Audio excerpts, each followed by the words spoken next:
Hello welcome back to our channel బంధం part 5. అంజలి తన తాతయ్యను పట్టుకొని ఏడుస్తుంది. వర్మ అంటే అంజలికి చాలా ఇష్టం. ఎందుకు ఇలా చేశారు తాతయ్య, నేను ఏ తప్పు చెయ్యలేదు అని చెప్పినా మీరు వినలేదు అంటుంది. నాకు తెలుసురా నువ్వే తప్పు చెయ్యవని, ఈ వర్మ మనవరాలివి, కానీ ఆ రోజు పరిస్థితుల వల్ల తప్పలేదు, నన్ను క్షమించు అంటాడు వర్మ. తాతయ్య అలా అనకండి అంటుంది అంజలి. దేవిక గారు వస్తారు. వర్మ అంజలిని ఇద్దరు మాట్లాడుకోవడం చూసి చాలా సంతోషం పడుతుంది. అంజలి చూసి గ్రానీ నువ్వెప్పుడొచ్చావు? ఇప్పుడే అని చెబుతుంది. ముగ్గురు కాసేపు మాట్లాడుకొని ఎవరి గదుల్లోకి వాళ్ళు వెళ్ళిపోతారు. అంజలి రూమ్ డోర్ తీసుకొని లోపలికి వస్తుంది.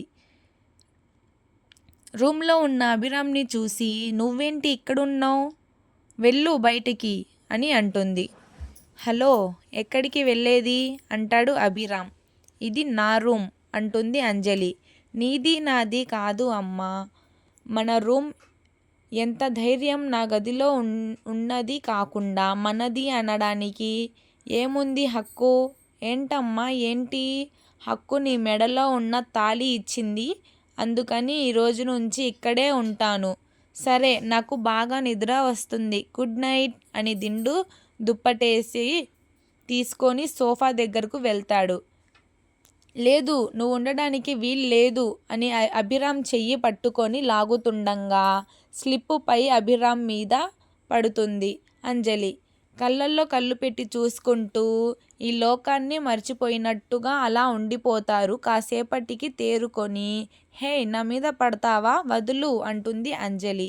నేను నీ మీద ఉన్నానా, నువ్వు నా మీద ఉన్నావా, ఒకసారి చూసుకో అనేసరికి లెగవబోతూ మళ్ళీ స్లిప్ అయి అభిరామ్ మీద పడుతుంది.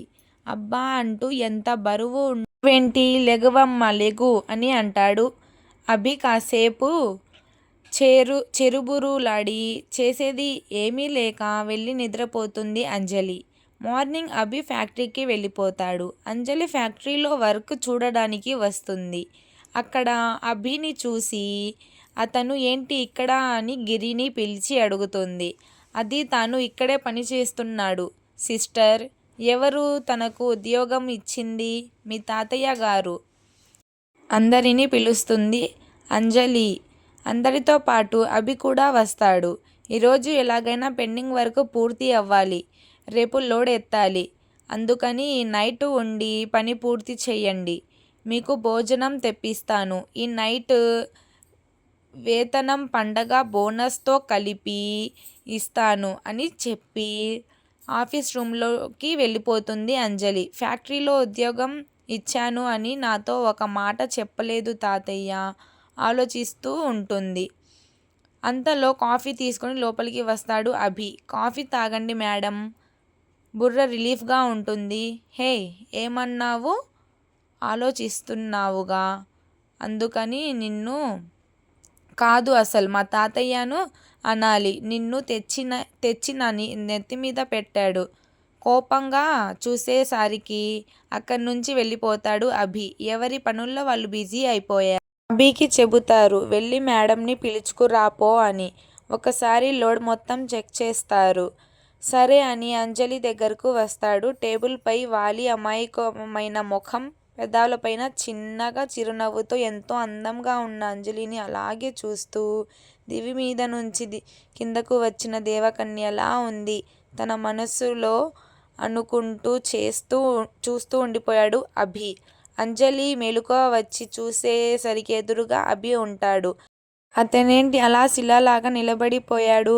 అభి అభి అని పిలిచినా పలకడు. తన భుజం మీద చెయ్యితో తడుగుతుంది. అప్పుడు తేరుకొని మేడం, సరుకు రెడీ.